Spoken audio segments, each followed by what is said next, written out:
Ladies and gentlemen, once again, welcome to the Kakasungura YouTube channel. It is a Monday morning when we have woken up to push on for electoral justice in this country. And I believe wherever you have woken up well. And those who are sleeping now, we wish you a good night. Because I know there are people sleeping at this time. Ladies and gentlemen, if you're watching this video, as usual, kindly click that subscribe button and always remember to turn on your notification bell. As I said earlier, I'm here to stay, to keep on pressing until we get justice in this country. As much as other people are moving away from their position, I will still remain here and keep our new president on check. And I want to believe that he will agree to be kept on check by us from this platform. I believe we will not silence people like us. He will give us the freedom of expression for us to continue reminding him where he has forgotten. Ladies and gentlemen, there's something we say: working on innuendos, working on hearsay, working based on propaganda, and facing the reality. You know, Kenya Kwanza, in their campaigns, they fed us a lot of propaganda. One of the propagandas is by telling us that Kenya can survive without borrowing. That was one of the most sellable propaganda that most Kenyans bought. Especially when Musalia Mudavadi was speaking. They made Kenyans to believe that borrowing is carelessly done by the government that was in place, that is Uhuru Kenyatta. They made us believe that Kenya can operate without borrowing from outside. That's what they meant us believe. Because if you go back to their speeches, the way they were speaking, you know, they were saying Uhuru has borrowed and the money has been eaten. You know, Raila Odinga has joined Uhuru, and instead of using our own money internally, they have opted to borrow. Yeah, they made us believe that Kenya can operate on its own without going out to borrow. That was the narrative. I want you to put away politics in this issue. I don't want to know where you are affiliated to, regardless of the coalition you support. Either Kenya Kwanza, either Azimio. I want you to put away politics and let's focus this issue as Kenyans who are concerned where our country is going to. The reality and the truth of the matter, those people who have been following the campaigns of Kenya Kwanza, you can bear witness with me that the Kenya Kwanza made Kenyans believe that Kenya can sustain itself without borrowing from outside. Let me put this in a simple explanation. Kuna magavana wapya wameingia katika serikali. Na wakati walikuwa wanafanya kampeni walikuwa wanafikiria kwamba magavana ambao walikuwako ni kama walikuwa na pesa kwa ofisi za na magunia, sacks of money which they don't want to pay county workers. But these governors who are fresh and new have taken over office. They are now facing the reality on the ground. Wachana na yale mambo walikuwa wanaambiwa. They are now facing, they have realized after going into those offices, kutafuta chini ya meza, kutafuta kando, after realizing there is no even a single sack of cash, wameanza kurudi chini. Because walidhania kwamba wataingia kwa ofisi wapate magunia ya mapesa, wachote, waende walipe mishahara, wachote, wanunue dawa hospitali, wachote, watengeneze barabara. That is what they thought. But they are now facing bitter reality. I want to believe our president, the fifth president, was in government. And I want to believe that he knew what was happening. And he knew how government was running its operations because he was part and parcel of the executive. I don't know if the sentiments he was making in political rallies was by ignorance or it was meant just to look for votes. Ladies and gentlemen, it is dawning to reality, to the incoming government, that yes, they will be forced to retract some of the statements they made during campaigns, or we also brand them as liars. There are things that they were speaking in campaigns which cannot work practically. Right? Kuna maneno walikuwa wanazungumza kwa campaign and practically it cannot work. In several occasions, our fifth president is on record saying that Uhuru carelessly borrowed.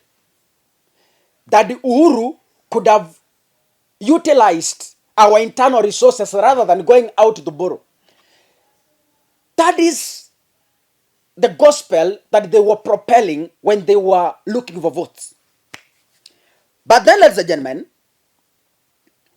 yesterday, the Kenya Kwanza government had a Thanksgiving Mass in Meru, or a Thanksgiving service. And, you know, it's clear now that Uhuru is going and Ruto is coming in. So, though he used parables, but then he spoke reality that should sink into the hearts of Kenyans. Our president used parables to explain, because if we could have explained, and you know, media houses have not taken time to internalize this statement because ungekuwa umeona headlines.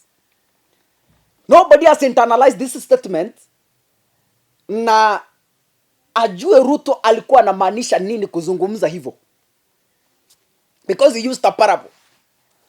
Alisema yesterday in Meru and I'm going to play that clip shortly. Alisema Wakenya wenzangu, nimekuwa na mkutano na wale watu wanasimamia masuala ya uchumi hapa nchini Kenya.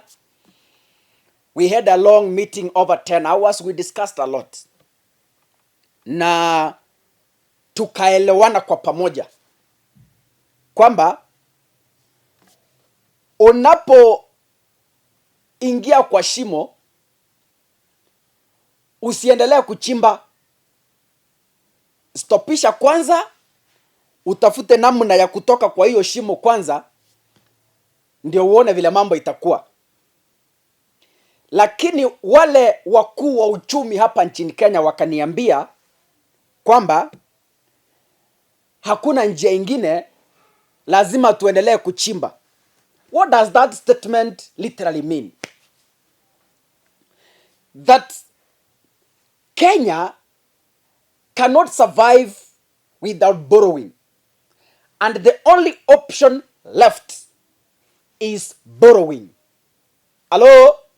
Yaani, wale wakuu wa uchumi wakamwambia hakuna njia ingine, lazima waendelee kuchimba. Meaning, if you supported the president, if you supported the fifth president and think kwamba he will stop borrowing, you are misled. Kenya cannot operate itself without borrowing. Kenya cannot sustain its economy without borrowing. Kenya cannot run projects without borrowing. And the economy experts told the president-elect, because he's yet to be sworn in tomorrow, that the only way out, you've come in government, but yes, this is the reality. Hello? You are here with us. There's nowhere you are running to. You are now the president. But then, Mr. President, there is no way out. This is the reality. You must continue borrowing for you to run your operations. So wale watu wamekuwa wakimba, Uhuru ametuachia deni ya 10 trillion. Uhuru sasa ndio itafika 20 trillion. Because hakuna njia ingine. We have to. And in his sentiments, you heard him say that he has spoken with KRA. He has spoken with KRA not to force Kenyans to pay tax. If when KRA was using force, Kenyans did not pay. How about when KRA will relax? Watu watalipa ushuru. Hiyo deni unafikiria ya 10 trillion italipa kweli? Expect tough times ahead, ladies and gentlemen. I'm telling you for free. Expect tough times ahead. Because the economists told Ruto, you have no other ways. Hiyo shimo sasa, chukua jembe, endelea kujimba. You have no other ways. So, that means, kama tuko na deni ya 10 trillion, na president amesema wa Kenya watalazimishwa kulipa ushuru, my friend, it means, hiyo deni hatutalipa, na tutaendelea kuboro. So, expect, by the time Ruto gets power, tutakuwa na deni ya 10, not even 15 trillion, tutakuwa na deni ya 20 trillion. Expect that. So if you have been singing ya upangwingwi, if you have been singing sijui hasara, if you have been singing I don't know what, na kama unafikiria kwamba vitu itaenda kurudi chini, ndugu, jipange.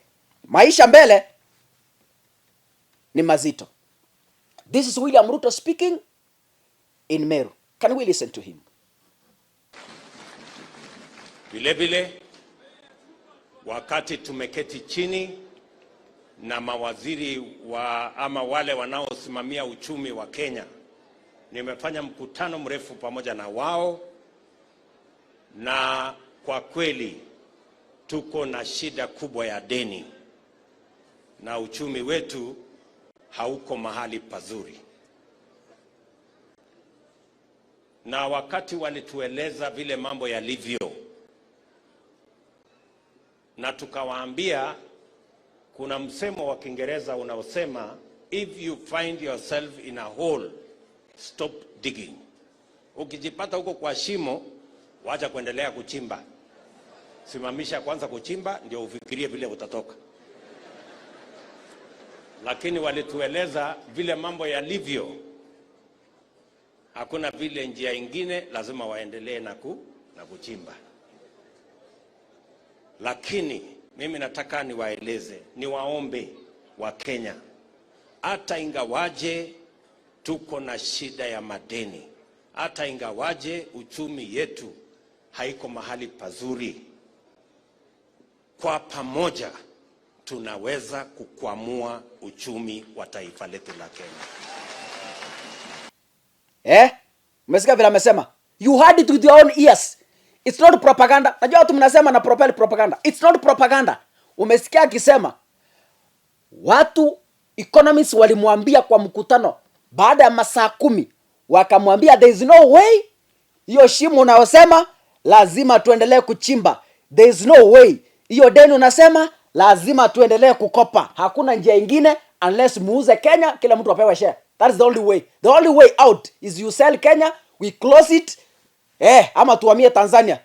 Tuseme we are now part of the county in Tanzania. That's the only way. We break government, kila mtu apewe share na nyumbani.